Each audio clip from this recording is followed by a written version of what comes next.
ये आगा मुश्ताक दुरानी साहब, वल्द सरदार ख़ान। तारीख़ वफ़ात 16 अगस्त 2002।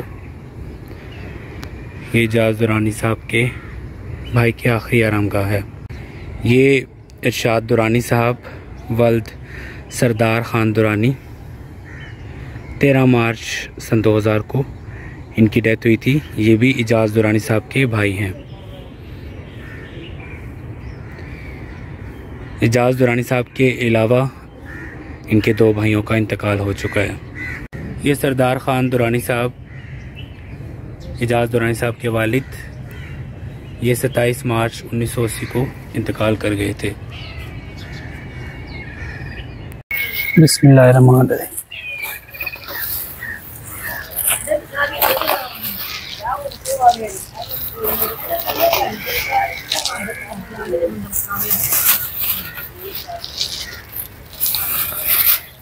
बिस्मिल्लाहिर्रहमानिर्रहीम। अस्सलाम वालेकुम व्यूअर्स, खुशामदीद कहता हूँ आपको अपने यूट्यूब चैनल पर।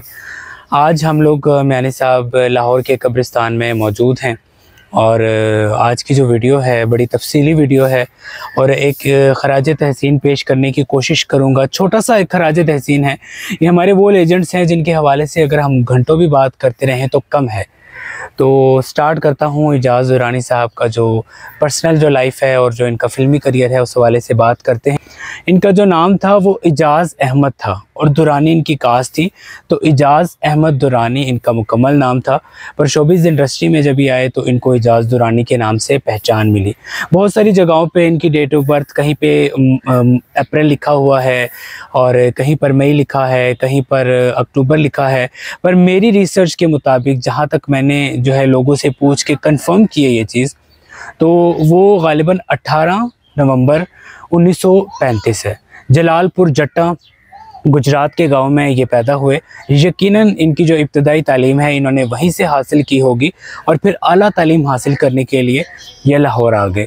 लाहौर या ये एफएससी के स्टूडेंट थे या बीए के स्टूडेंट थे।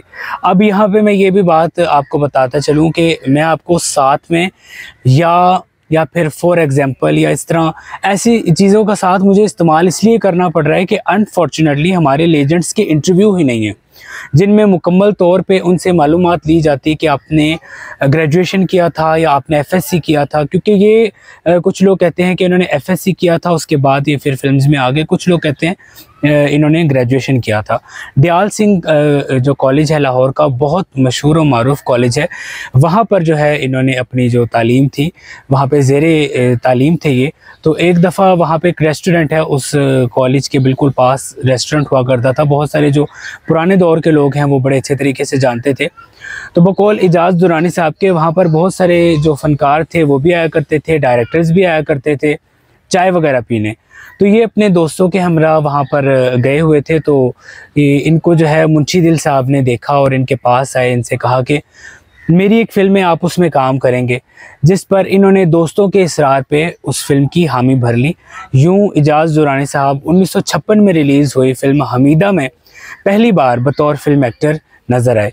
इसके मरकज़ी किरदारों में सबिया खानम साहिबा और संतोष कुमार साहब थे और इन्होंने सबिया खानम साहिबा के भाई का किरदार अदा किया था।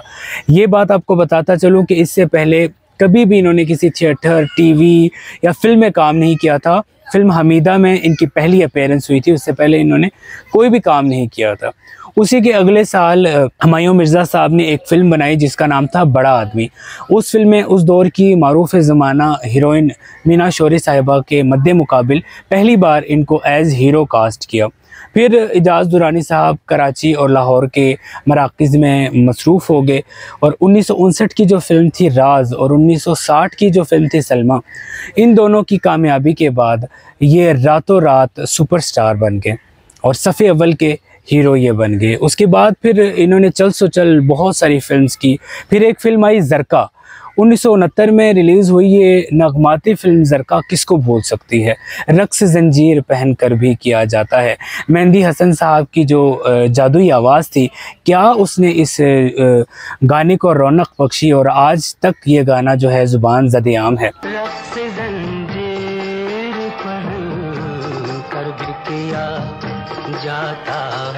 1969 की जो फिल्म थी ज़रका इतनी कामयाब हुई कि पाकिस्तान की पहली डायमंड जुबली फिल्म करार पाई। और इस फिल्म में नीलो साहिबा ने भी बहुत आला किरदार निगारी अदा की और इजाज़ दुरानी साहब भी बेहतरीन किरदार इसमें अदा करते हुए नज़र आए। ये बात भी आपको बताता चलूँ कि रियाज शाहिद साहब और नीलो साहिबा की जो बड़ी साहबजादी थी उनका नाम ज़रका है और इसी फिल्म की कामयाबी के बाद उनका नाम ज़रका रखा गया। मैं आपको बताता चलूं कि शोरा आफाक फिल्म हीर रांझा से पहले ही इजाज़ दुरानी साहब इतनी कामयाबियां समेट चुके थे।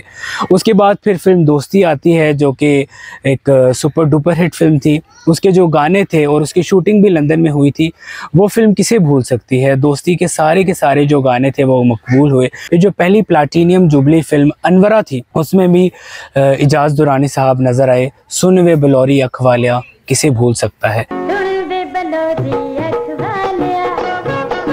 इसके अलावा और भी बहुत सारी सुपरहिट फिल्म्स इन्होंने दी, जिसमें बदनाम आप कह लें, लाखों में एक कह लें, इसके अलावा और फिर दिलां दे सौदे फिल्म कह लें। क्या क्या फिल्म्स इन्होंने दी हैं। अपनी फिल्मी करियर में इन्होंने 150 फिल्म्स में काम किया और इतना नाम कमाया कि आज तक लोगों ने इन्हें याद रखा हुआ है।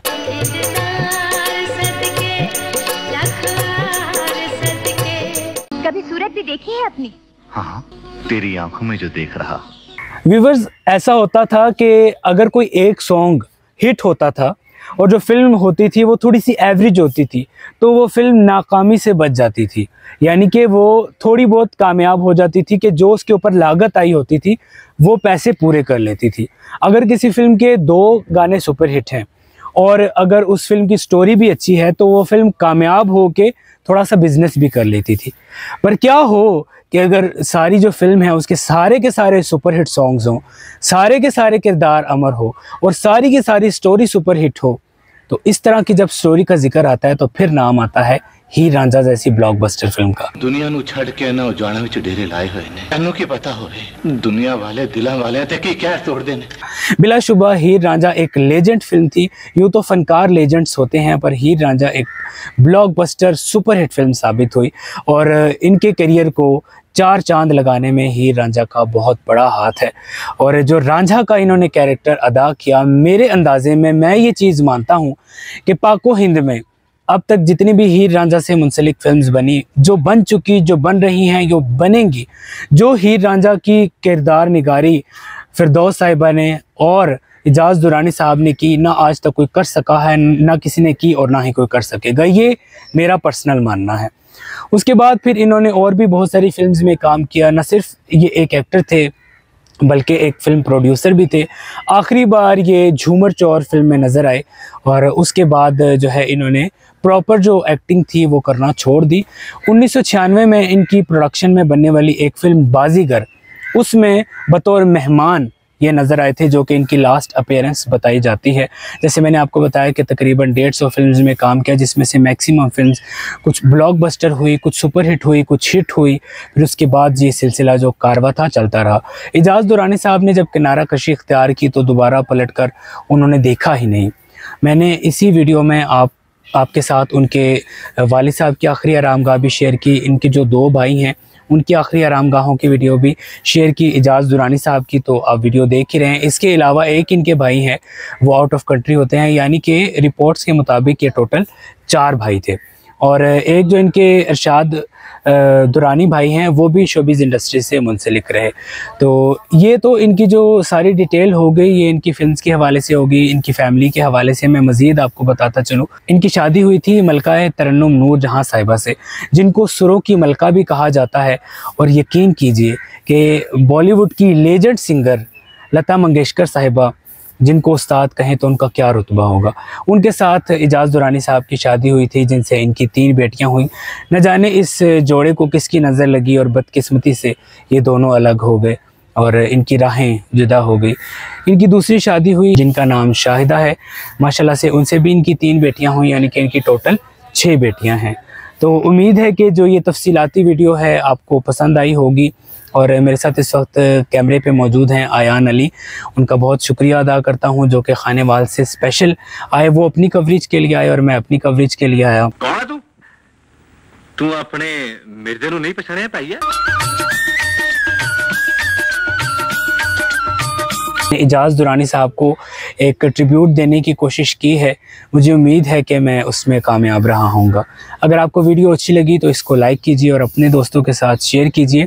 और मैं दुआ कर लेता हूँ इजाज़ दुरानी साहब के लिए कि एक दफ़ा सूरह फातिहा और 3 दफ़ा सूरह इखलास पढ़ के इनकी रूह को बख्श दें। बिस्मिल्लाहिर्रहमानिर्रहीम अल्हम्दुलिल्लाहि रब्बिल आलमीन अर्रहमानिर्रहीम मालिकि यौमिद्दीन इय्याका नअबुदु इहदिना सिरातल मुस्तक़ीम सिरातल लज़ीना अनअमता अलैहिम गैरिल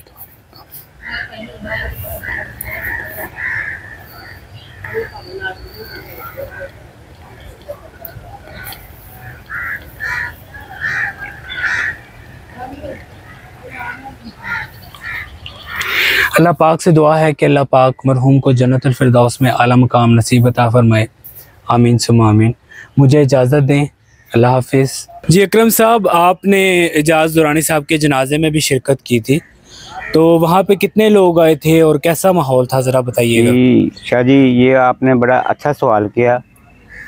ये आपको हकीकत बताऊं मैं आपको कि इतना बड़ा नाम इजाज़ दुरानी, जिसको एक आदमी देखने के लिए, उसकी झलक देखने के लिए रास्तों में खड़े रहते थे और स्टूडियो में लाइनें लगी होती थी कि इजाज़ दुरानी को देखेंगे। लेकिन जब इनका इंतकाल हुआ है तो बड़ी दुख वाली बात, दुख होता है ये बात करते हुए कि इतने आदमी, 16 आदमी जनाजे पे, प्रूफ आपके सामने, आप वीडियो देखें जनाजे की, और बेहिसी नहीं तो और क्या। इसी के बारे में इसलिए वो अच्छी खान ने कहा था ये बेहिसी है, मैं ये काम छोड़ता हूँ। तो लोग देखने में क्या होते हैं और बाद में क्या होते हैं, तो ये बेहिसी नहीं तो और क्या। एक बड़ा नाम है जी इजाज़ दुरानी, तो बस इससे आगे मैं कुछ नहीं कह सकता। चलें, आपका बहुत बहुत शुक्रिया। अल्लाह पाक आपको खुश रखे अकरम साहब, बहुत शुक्रिया।